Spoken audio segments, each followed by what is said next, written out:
pouco sobre perdão, e talvez não, certamente a gente vai explorar hoje um pouco mais questões do perdão na esfera humana.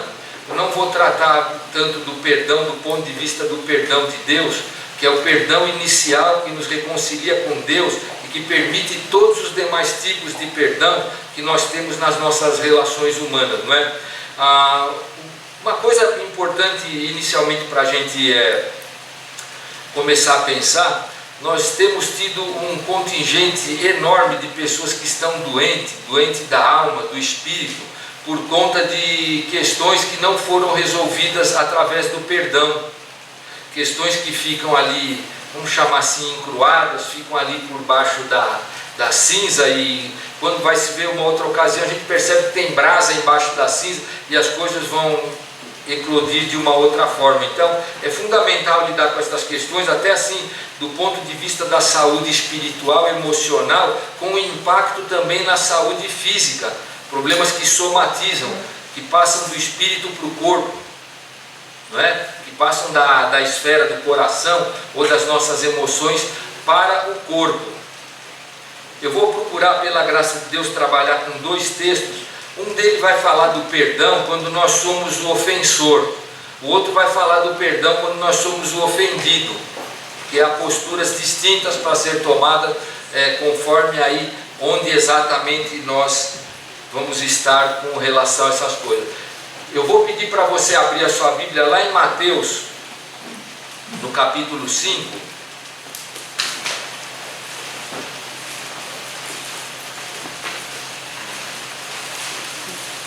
Nós vamos ler os versos de 1 a 24. Está lá no chamado Sermão do Monte, que compreende os capítulos 5, 6 e 7 do Evangelho de Mateus. É um discurso bastante extenso em Mateus, porque ele tem um conteúdo que Jesus apresenta de comparação da nova ética do reino com a ética antiga do judaísmo. Como este evangelho foi específico para judeus, o sermão é bastante extenso. Nos outros evangelhos ele está assim curtinho, porque a abordagem é outra. Aí diz a palavra do Senhor então: se pois ao trazeres ao altar a tua oferta, ali te lembrares de que teu irmão tem alguma coisa contra ti, deixa perante o altar a tua oferta, vai primeiro reconciliar-te com o teu irmão, e então voltando, faze a tua oferta.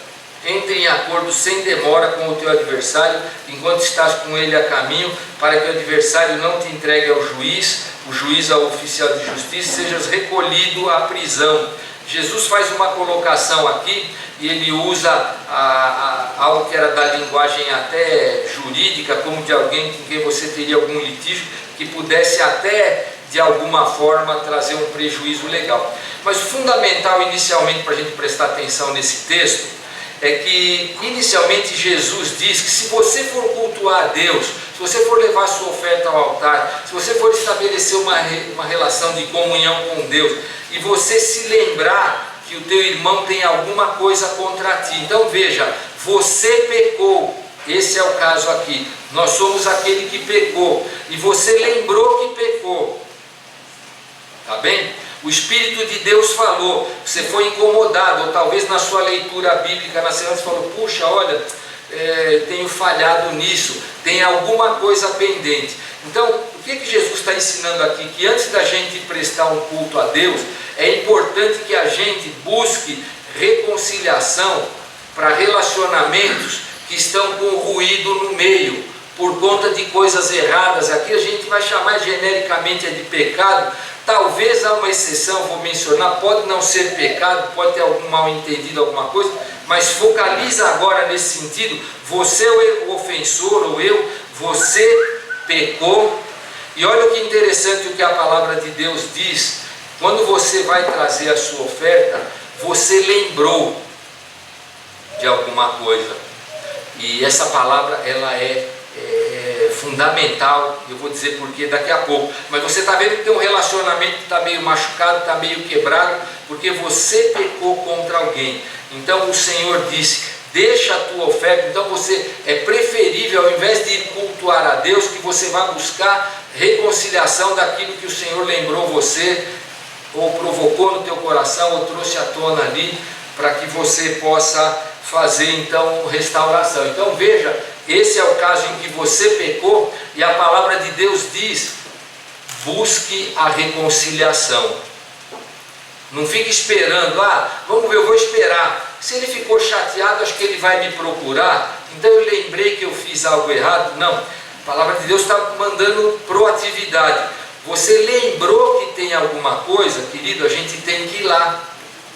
Tem que ir lá falar com a pessoa para acertar aquela situação, para poder fazer então um conserto de todas aquelas coisas. Muito bem, quando nós lá estivermos, há algumas coisas específicas que a gente vai ter que fazer aí. O que nós vamos ter que fazer? Você tem que pedir perdão pelo pecado do qual lembrou. Por isso que eu falei que a palavra aqui lembrar é interessante.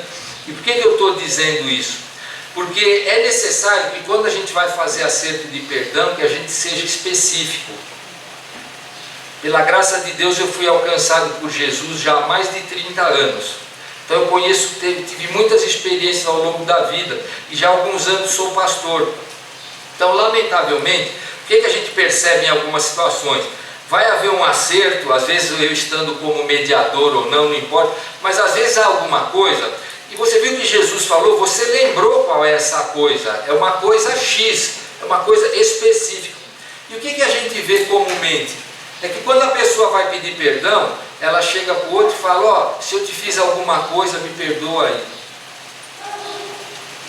Peraí, você não foi lembrado de uma coisa X inespecífica?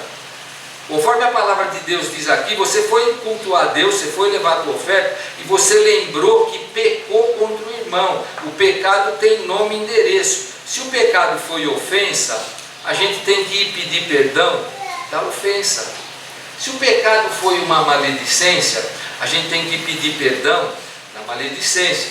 Se o pecado foi mentira, eu tenho que pedir perdão da mentira. A gente tem que ser específico para poder fazer a restauração e a reconciliação. Então, a gente precisa tratar daquilo que o Espírito de Deus incomodou a gente, tem que verbalizar aquilo.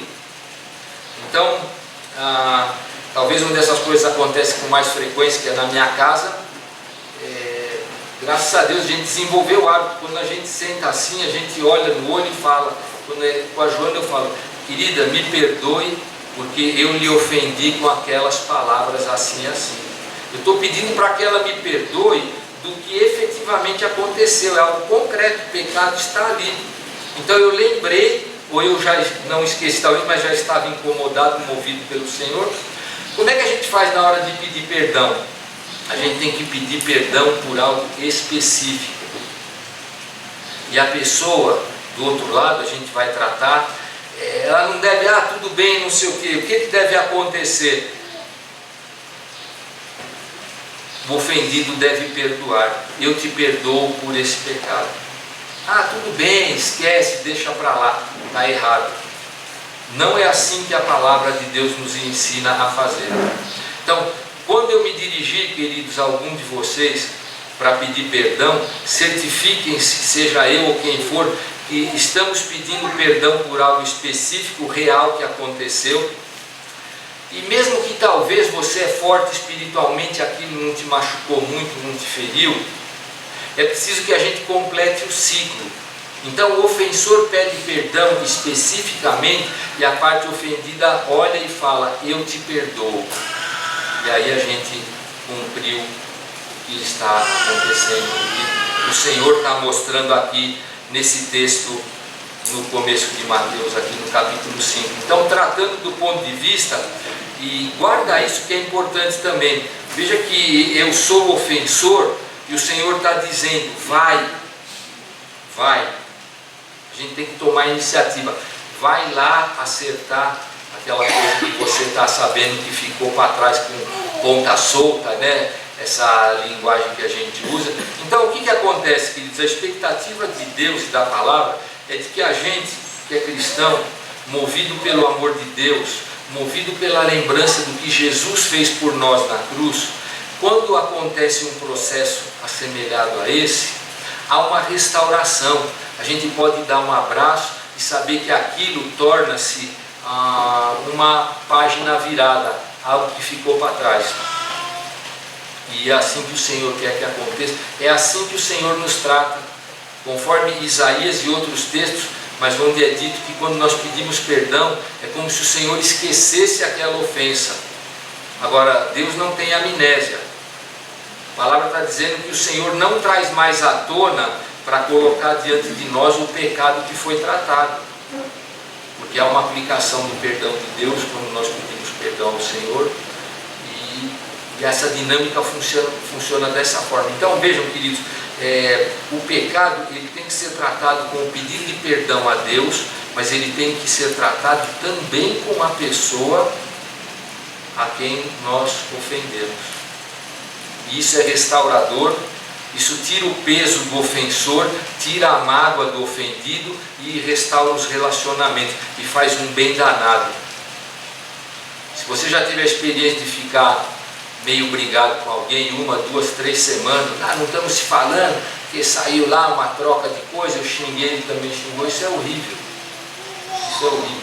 E aí quando o Senhor incomoda, a gente vai lá e restaura, vem aquele alívio, é uma coisa muito gostosa. E é o que Deus quer que aconteça em relação a Ele e em relação às pessoas também. Agora, vamos dar uma olhada aqui, esse outro texto. Você vai um pouquinho para frente, Mateus capítulo 18.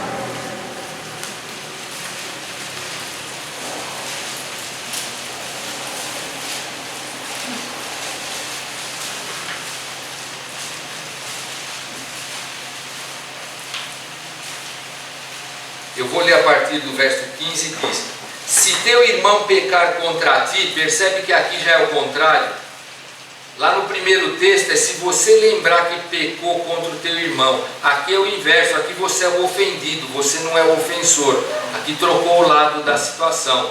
Então veja, esse texto é um pouco mais amplo, porque ele explora um pouco mais até questões de disciplina com relação a alguém que se negue a talvez fazer acerto. Então, diz aí o Senhor: se teu irmão pecar contra ti, vai arguí-lo entre ti e ele só. Se ele te ouvir, ganhaste a teu irmão. Se porém não te ouvir, toma ainda contigo 1 ou 2 pessoas, para que pelo depoimento de 2 ou 3 testemunhas, toda a palavra se estabeleça. E se ele não te atender, dize-o à igreja. E se recusar a ouvir também a igreja, considera-o como gentil e publicano. Eu vou ler agora a partir do verso 18, que eu não vou abordar, mas eu quero ler para fazer apenas um comentário, tá bom?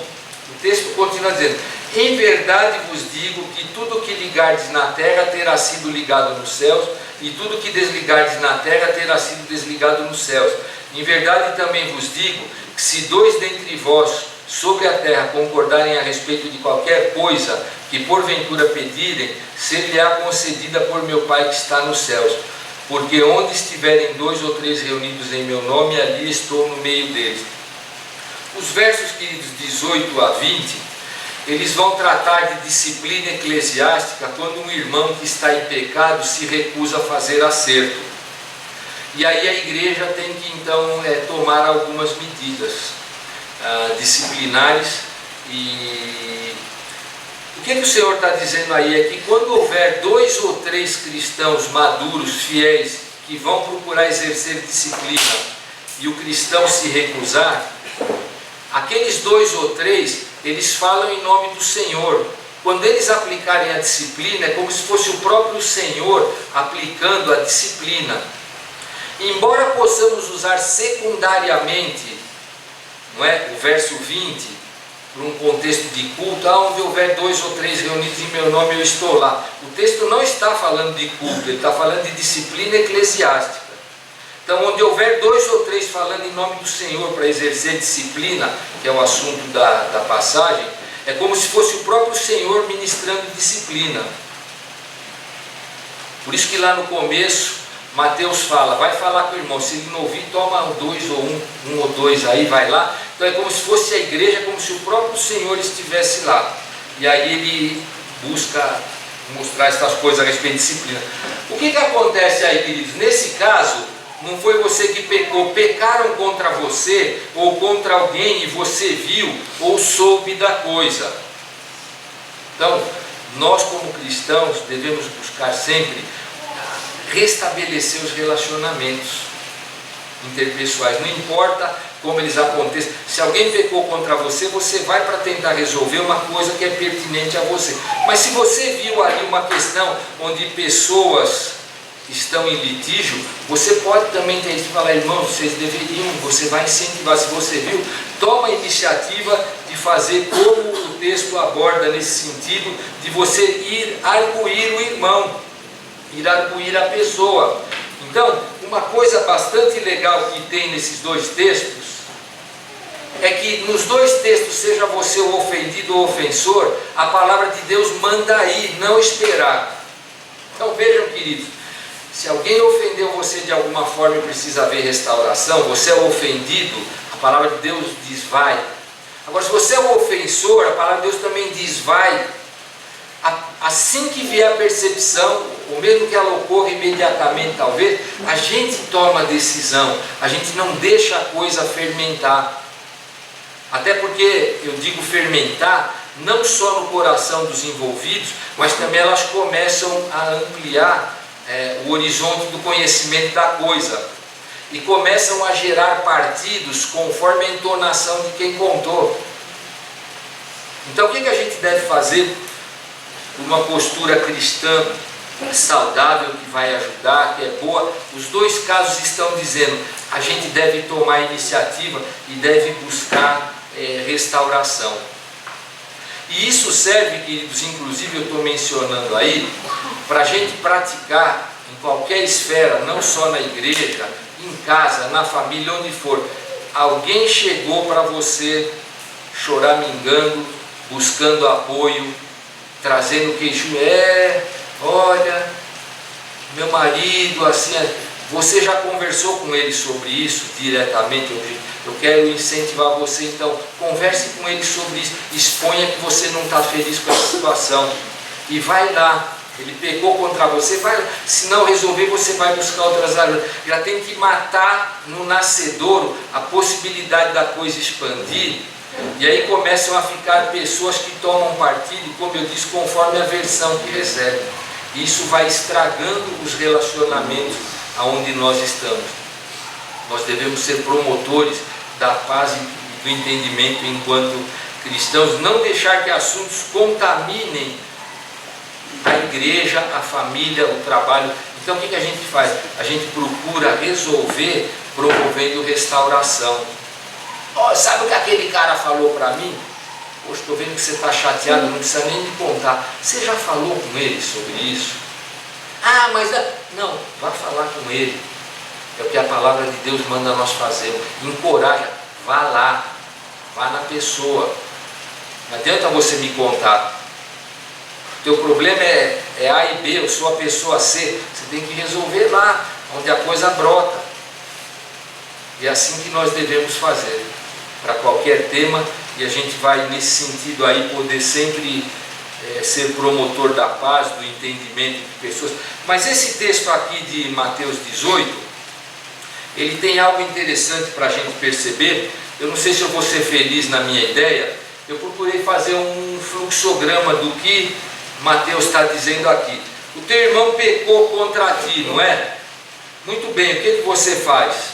Você vai lá para ele e faz o quê? Vai arguí-lo, a Bíblia diz. Você aponta o pecado. O que o texto diz seguindo em frente aí? Ele te ouviu? O que acontece? Está dizendo aqui no texto. Você ganhou o irmão. Pastor, mas ele não me ouviu. Olha lá. Vá com mais um ou dois. Está escrito no texto aí. Pastor, eu fui com mais um ou dois. Ele te ouviu? Ouviu. Você ganhou o irmão. Pastor, o cara é teimoso. Ele não me ouviu. Envolva a igreja. Chame um ou dois, 3 líderes da igreja. Traga o assunto. Existe um irmão que está com a posição endurecida. Há um problema. Ele se recusa a resolver biblicamente. Não está se conseguindo que haja aí então uma restauração nesse sentido aí. Muito bem, você envolveu a igreja, ele te ouviu, o que acontece? Ganhou o irmão. É o que o texto bíblico está falando para a gente fazer. Mas aí você foi lá com a liderança da igreja, ele não te ouviu. O que o texto diz? Considera gentil e publicano, exclui da comunhão. E por que a palavra de Deus diz isso? Porque se você vai confrontar alguém que é cristão e diz que entende que a sua vida é guiada pela palavra, você confronta com a palavra, ele recusa a palavra, alguém que recusa a palavra está trazendo uma mensagem, direta ou indireta, como queira considerar, que não atende à Escritura. Ele não age como alguém que é nosso irmão. Agora, uma coisa importante que nós devemos perceber e praticar, e graças a Deus porque temos feito isso quando houve ocasiões ou necessidade, mesmo a disciplina mais rígida, que seria excluída da comunhão, ela deve ser feita visando restauração. Deve visar restauração. Então, quando alguém é excluído da comunhão, se propõe à igreja que corte a comunhão. Mas o pastor, ou o pastor e mais alguém, ou mais alguém que está mais próximo talvez, deve manter o contato, procurar ir provocando a pessoa, e Deus já me deu essa experiência, é uma bênção, até que a pessoa se convence que de fato estava burlando a Escritura e busca perdão e é restaurada. Aí ela é de novo colocada dentro da comunhão da igreja. Vai haver arrependimento, vai haver perdão e a gente então ganha o irmão de novo. Mas a recusa obstinada impõe que a liderança aplique disciplina bíblica. Negar sistematicamente alguma coisa que a palavra de Deus determina passa a mensagem de que ali está alguém que não quer andar conforme a Escritura. Por isso que deve ser segregado para que encontre arrependimento aí, não é? E como eu falei, a própria disciplina ela vai visar trazer restauração. Então vejam, queridos, a palavra de Deus, que é um manancial espetacular, que brota do próprio Deus para trabalhar nas nossas vidas, para nos assemelhar a Jesus, ela traz ensinamentos claros e que nós devemos nos apegar a eles por fé, por confiança em Deus, porque eles são restauradores do nosso coração e do coração das pessoas que convivem com a gente. Agora, eu fico um pouco impressionado, porque às vezes nós vemos que há uma grande dificuldade de muitos cristãos de trabalhar com estas coisas, não é? Agora, eu queria falar um pouquinho de umas nuances que a gente deve perceber nesse processo aí, né? Então eu gostaria de... O negócio correu demais. Opa. Aí. Quando nós formos pedir perdão, quando nós formos tratar de problemas, queridos, de pecado que envolve perdão. Então, procurem guardar isso que eu coloquei. Nós devemos ser específicos com relação ao pecado e ao pedido de perdão. Eu fui te procurar para pedir perdão por isso. Então é isso que eu devo verbalizar, não é? Uma segunda coisa que a gente deve prestar atenção, que a gente não deve procurar justificar, seja o ofendido ou o ofensor. Então, irmão, vamos supor que eu sou o ofensor. O Tadeu vem até mim e traz um pecado que eu cometi contra ele. A palavra de Deus diz que eu devo pedir perdão pelo pecado que o Tadeu trouxe, porque foi assim que a coisa ocorreu entre nós e feriu ele. Eu não posso chegar e falar, Tadeu, mas sabe por que eu falei aquilo? É porque você antes, tal. Então quer dizer que eu também tenho um pecado e eu não deveria colocá-los no conflito dessa forma. Se eu também tenho um pecado para levantar de um problema que eu tive com o Tadeu, eu levanto o problema dele. Eu não coloco os dois em conflito, em concorrência ou para justificar. Então, Tadeu, eu xinguei mesmo você daquele nome feio, mas porque você ficou me provocando ali. Então você começa a buscar justificativa. Queridos, nós não podemos fazer isso. Nós não devemos fazer isso. Não é para justificar. A pessoa veio com uma coisa sentida, algo que feriu. Ela fala: poxa, Toninho, aquele dia eu achei que você foi estúpido comigo. Você falou uma palavra. Irmão, me perdoe pela minha estupidez. Ponto. Não é? Ah, mas é que você estava me provocando, teu time ganhou do meu, você ficou me zoando. Vai, queridos, aí a gente não está trabalhando para fazer uma coisa saudável. A gente pede perdão incondicionalmente, como Jesus nos perdoa. O modelo nosso de perdão sempre é Jesus. Então, nós devemos fazer dessa forma aí. Uma outra coisa para nós também percebermos, queridos, a palavra de Deus fala de perdão, não de desculpa. Então, a palavra desculpa, usualmente, a gente costuma fazer uma distinção, ela é usada quando eu preciso pedir para você não me culpar de algo. Por exemplo, eu vou sair agora aqui e vou seguir esse corredor. Aí eu tropeço na câmera do Navarro ali. Eu falo: Navarro, me desculpe. Por quê? Porque a minha intenção para com aquele chute é zero. Eu estou pedindo para ele não me atribuir culpa. Então aí é desculpa. Agora, no caso, voltando hipotético, eu ofendi o Tadeu. Sabe por que eu ofendi o Tadeu naquele momento, naquela hora? Porque eu desejei ser ofensivo. E eu não posso pedir para que ele remova a culpa. Eu tenho que pedir para que ele me perdoe do meu pecado intencional, que nasce no coração e brota na forma de uma atitude. Aí eu olho nos olhos e peço perdão. Eu posso dizer para vocês, sem medo de errar, por mais de 15 vezes seguramente, eu já participei de onde foi se fazer um acordo entre pessoas, e a pessoa fala: ó, desculpa aí, se eu fiz alguma coisa. Não especifica, não pede perdão, não olha no olho, pede desculpa, não diz de quê, e assim ainda meio sem olhar: desculpa aí se eu fiz alguma coisa. Queridos, essa não é a reconciliação bíblica. Não é. Aí não houve. Não faz assim com o Senhor também, que aí não haverá perdão por pecado. As coisas têm que ser claras. Pedir perdão objetivo, pedir para a pessoa perdoar. Por isso que ele deve responder: ah, tudo bem. Não, eu te perdoo, meu irmão. Eu te perdoo, pessoa. Eu perdoo. Aí você faz um ciclo correto de coisas. As coisas são verbalizadas, claras, e devem ser faladas, então, nesse sentido aí. Uma outra questão, queridos, importante. Perdoe mesmo que emocionalmente você não deseje.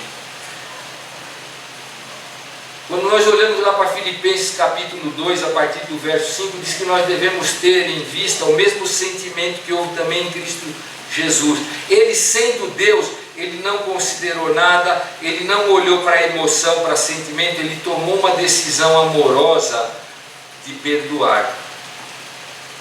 Então eu vou pedir perdão lá para o Tadeu. Ele está com um pouco de raiva de mim, e com justiça, porque eu o ofendi.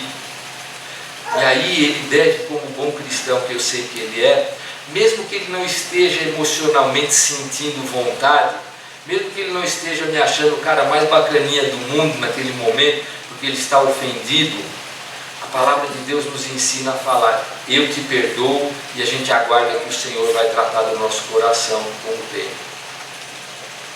Nós não devemos falar: ah, agora não dá, porque agora, queridos, é o que nós aprendemos com a Escritura, e isso tem a exaustão. Tente imaginar se Jesus faz uma dessa. Você vai pedir perdão e ele fala: volta amanhã que eu estou nervoso, depois da manhã, não sei. Você vai carregando aquilo. Então, assim, queridos, quem não dá perdão na hora, ele quer manter o ofensor como refém. Ah, veio pedir perdão, percebeu, está sofrendo com o pecado, volta daqui 15 dias, eu vou te pôr de castigo. Você volta para casa com essa culpa e vai fermentando ela dentro de você. Eu te dou uma chance lá para frente. Isso é do inferno, isso não é de Deus. Então, mesmo que a gente não estiver emocionalmente assim, apto para uma restauração total, a gente perdoa e vai para casa, e a gente vai lembrar das coisas que o Senhor fez por nós, e Deus vai tratar do coração da gente. Essa frase é a pior de todas. Se eu te fiz alguma coisa, pega aí, irmão, nós sentamos aqui para acertar algo, eu estou dizendo que você fez algo e você não creu, acha que não fez, você está colocando uma coisa. Se eu te fiz algo, eu estou colocando aqui, você fez sim, objetivamente, não é se eu fiz. Então, nós precisamos, desculpa aí, as coisas não devem acontecer aí. Uma outra coisa, queridos, envolvida no perdão, nós devemos fazer como Jesus e não trazer nenhum impropério, que é uma forma mais chique de dizer jogar na cara.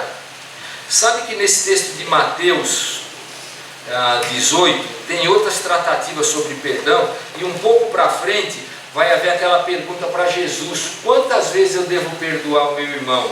7 vezes? E o Senhor fala: você perdoe todas as vezes que for preciso. Então, queridos, quando nós perdoamos alguém, aquilo está zerado. Se naquele mesmo dia a pessoa cometer a mesma coisa, não é para ele chegar e falar: mas você não tem jeito, hein, de novo, já te perdoei 2 vezes, lançar em rosto, mas você não se corrige, nós não devemos fazer isso. Querido, já pensou se o Senhor fizesse isso com nós? Trouxesse diante de nós a nossa capivara? Eu só ia pedir uma coisa: Senhor, não deixa ninguém ver quem eu sou. Não deixa. Graças a Deus Ele não faz isso. Louvado seja Deus. Nós não devemos fazer também. Uma pessoa veio, ela errou, nós vamos perdoar. Ela errou de novo, a gente perdoa de novo. Ela errou de novo na mesma coisa, a gente perdoa. É assim que deve acontecer. Não é trazer: olha, mas você já fez isso uma vez. Falou essa frase, significa que na anterior você não tratou bem, você não perdoou de verdade, que ela está incluada no coração ainda. Ela estava ali só esperando a oportunidade de se tornar um impropério, de jogar na cara. Não houve um bom acerto. Nós devemos fazer as coisas da forma certa, não é? Muito bem, queridos, após o acerto, aquele pecado é esquecido, eu pus entre aspas, e também ninguém precisa saber. O que significa esquecer um pecado? É como eu disse, acontece em relação a Deus, não é amnésia. É que a gente deve pedir para Deus tratar o nosso coração de uma forma que a gente consegue lembrar sem ficar emocionalmente afetado outra vez. É isso que é esquecer. Então eu vou pedir perdão ao Tadeu, ele me perdoa. Como ele é um bom crente, ele vai pedir para Deus trabalhar no coração dele. Amanhã, daqui 10 anos, ele vai lembrar: um dia o Toninho fez aquilo. Poxa, mas ele é meu irmão, Jesus morreu na cruz por nós, não tem o menor problema. Uma atitude cristã. Se ao lembrar ficar perturbado, é porque não houve um perdão genuíno quando foi verbalizado na outra ocasião. Então, quando a gente faz o acerto, queridos, não pode mais trazer aquilo à tona. E sabe o que acontece, irmãos? É curioso. Em todo lugar, tá? Às vezes 10 anos depois de um determinado feito, acontece alguma coisa e precisa um acerto, aí uma das partes fala: olha, mas aquela outra vez, você vai falar: será que foi hoje? 15 anos atrás, o cara traz um negócio e bota de novo na frente, uma coisa horrível, uma coisa não tratada, uma coisa que ainda está ferindo o coração de alguém. Por quê? Porque não perdoou. Aí traz de volta. O que diz: a gente esquece da coisa, esquece emocionalmente, não na memória. A gente vai lembrar de novo, mas aí a gente lembra, como aquela parábola que o Senhor fala dos 2 devedores. Eu lembro daquele pecado, eu falo: puxa, Jesus perdoou uma dívida minha que não cabe dentro dessa sala, e eu estou querendo criar casa com um negocinho desse tamanho que meu irmão fez. Eu não posso fazer. Eu vou perdoar, vou esquecer. E assim a gente faz. Por fim, eu menciono aqui também, nós não devemos deixar pecado acumular. Então, queridos, lembra eu falei da proatividade? Aconteceu a coisa, a gente tem que ir buscar. Tem gente que acha que é espiritualmente mais forte, então ele se vê envolvido num conflito, ele fala: poxa, aquele irmão é tão legal, eu não vou falar nada. Só que aquilo está lá. Daqui a pouco, por uma coincidência, a mesma pessoa pisa na bola com a mesma coisa. E às vezes o irmão forte fala: não, eu sou forte espiritualmente, eu nem vou confrontar o cara, ele pode se aborrecer. Está errado. Daqui a pouco é a terceira vez, o cara fala, ô meu, o que você está pensando? Já é a terceira vez? Pô, então quer dizer que eu pequei 2 vezes e você não me deu oportunidade de eu me reconciliar? Você não veio me falar? Você foi acumulando? Então nós não devemos deixar pecado acumular, porque um dia a gente vira um caminhão de melancia em cima de alguém, a pessoa às vezes não está sabendo, ela não se apercebeu, e aí ela se vê acuada por aquilo de uma forma que nós não deveríamos mencionar, mexer, ou de qualquer forma trazer naquela ocasião. Ela teria que ser resolvida lá, naquela própria ocasião. Deixa eu mencionar também alguma coisa que eu não escrevi aqui, mas estou me lembrando agora, e faz bem falar nisso. Sempre o pecado, o pedido de perdão deve ser feito no ambiente da ofensa. Então assim, todos vocês estão aqui agora, se eu cometer um pecado contra vocês, eu devo procurar ter pelo menos, se não conseguir juntar 100%, 90 e tantos % das pessoas que estão aqui, para eu pedir perdão. Eu não posso procurar 2 ou 3 para pedir perdão, ou se eu pecar aqui contra Tadeu, que é o alvo hoje, vocês viram isso, foi na frente de vocês, ofendi o Tadeu, vocês viram aquela estupidez, aquela grosseria, pecado. Aí, na hora que todo mundo foi embora, eu encontro o Tadeu, chamo ele, ô Tadeu, me perdoa aí. E ninguém viu, está errado. O perdão tem que ser pedido no âmbito da ofensa. Quem viu ofender tem que ver a restauração também. Tem que ver o pedido de perdão e entender que houve um cuidado bíblico daquela situação. Em casa, quando sai algum problema que carece de uma confissão, como às vezes é meio fácil a voz levantar, pode ser que seja entre 2, mas os demais ouvem e sabem. Na hora do perdão eles são chamados, eles têm que participar e ver que a gente está fazendo acerto. Aproveitamos e pedimos perdão também, se no caso for para os filhos, se for uma coisa de eu com a minha esposa, aí nós pedimos também perdão aos filhos pelo mau testemunho, mas a gente chama a família, o perdão acontece, tem que envolver todos os circunstantes, as pessoas que viram aquilo. Você peca aqui, depois chama no cantinho, pede perdão, aí ninguém fica sabendo, daqui 10 anos vão achar, pô, até hoje o Toninho não acertou aquele problema. Não percebem? A coisa está feita de forma errada. Deixa eu falar mais um pouquinho com vocês, queridos, rapidamente, sobre alguns aspectos práticos. Eu quero começar falando um pouco da família, que é onde o bicho pega mais forte. É onde a gente tem mais liberdades, é onde a gente tem assim mais proximidade, onde as coisas acontecem. Queridos, nós não podemos deixar que os nossos lares, nós como cristãos, eles caminhem sem que as brigas sejam resolvidas com o perdão bíblico. Nós não podemos. Isso destrói as famílias no varejo, e no atacado destrói o ambiente da igreja, porque contamina, porque o pecado vem para cá. Você que é marido, você brigou com a tua esposa, brigou com teus filhos, brigou com algum parente no telefone, fez alguma coisa, você tem que fazer como os 2 textos disseram, seja proativo, você vai buscar perdão e reconciliação. É a esposa que fez, vai buscar perdão e reconciliação bíblica da forma certa. É o filho. Eu vejo às vezes, queridos, situações assim, que notoriamente são para um tratamento bíblico, com perdão, e eu percebo que depois não acontece. Se acontece, 50% errado, porque foi feito em outro local, a gente não fica sabendo. Eu vejo às vezes filho dar cada afrontada no pai, desrespeitosa, maldosa, não me consta que talvez depois resolvam. Porque talvez, como eu disse, pode ser que fez 50% certo, pediu perdão lá, mas não foi na frente de quem estava quando a ofensa houve. Queridos, um lugar onde acumula pecado por falta de perdão é dentro das nossas casas.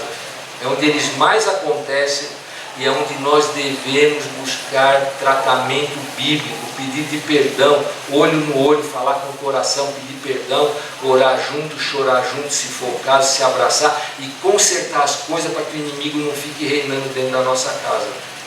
Nós precisamos consertar. Família, as coisas pegam. Eu não vou nem ampliar talvez muito, poderia falar de cunhado e cunhada, sogro e sogra, sobrinho, tio, até cachorro, às vezes toma um chute, coitado, não precisa pedir perdão para ele, só passa a mão do outro que ele não entende. Mas a gente vê assim, as coisas vão acontecendo às vezes, irmão, e para surpresa negativa, a gente percebe que depois a vida continua no outro dia como se nada tivesse acontecido, e vai acumulando pecado sobre pecado, pecado sobre pecado, depois não sai porque às vezes os lares estão frios, não se ora, não lê a palavra, são famílias que servem mal na igreja, tem uma vida cristã assim rasa, é porque vai acumulando. Irmãos, nós precisamos tratar das coisas, a começar dentro da nossa própria casa. E você pode ir lembrando aí, você está com a capivara ruim, hoje é uma boa ocasião de chegar em casa, talvez chamar a família, não liga a televisão, senta, se tiver para resolver, já resolve primeiro hoje. Se tem muita coisa e não consegue ser específico, você lembra mais ou menos o teu viés, a tua veia preferida, e fala, olha, eu tenho sido grosseiro, eu tenho sido mandão, mandona, estúpido, não sei, grosso, eu quero pedir perdão a vocês, minha família, eu estou maltratando vocês, me perdoem, isso é pecado. E a gente deve fazer assim, para ensinar, para estimular e tratar das nossas famílias dessa forma. Também eu quero mencionar aqui os relacionamentos interpessoais que nós temos.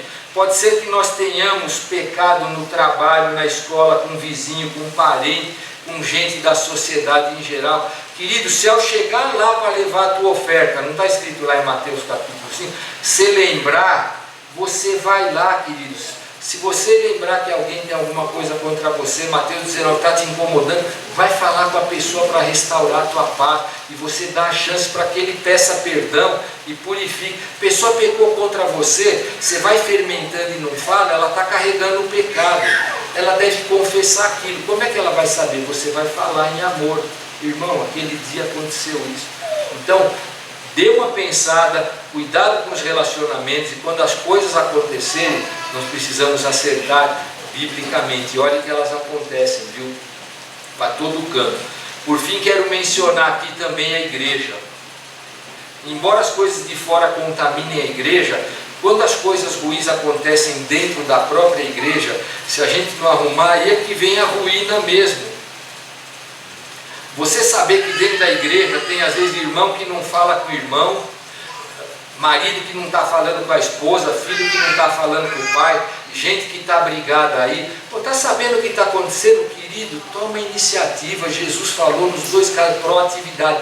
Vai restaurar, para a gente ficar com o coração aberto. Às vezes nós vamos descobrir, queridos, que há assim mal entendidos. Às vezes pode ser uma coisa que não é um pecado bíblico, mas a pessoa fala, eu fiquei magoado com aquilo. A gente pede perdão, a gente restaura, faz o cara reviver de novo, não deixa ele afundar. Você pede perdão, lembra de Jesus, sempre estou falando aqui, ele é o nosso modelo, a gente restaura. A gente vai ter uma igreja que vai ter saúde espiritual, saúde física, saúde emocional, porque tem os seus relacionamentos restaurados, né?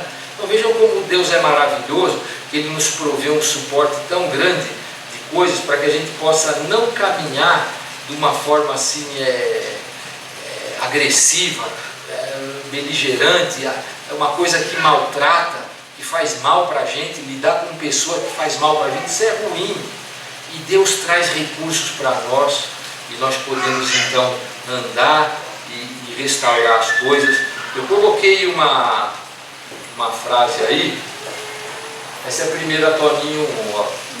Mas diz o seguinte, ó: a prática do perdão indica um coração sensível a Deus e alinhado com a palavra de Deus.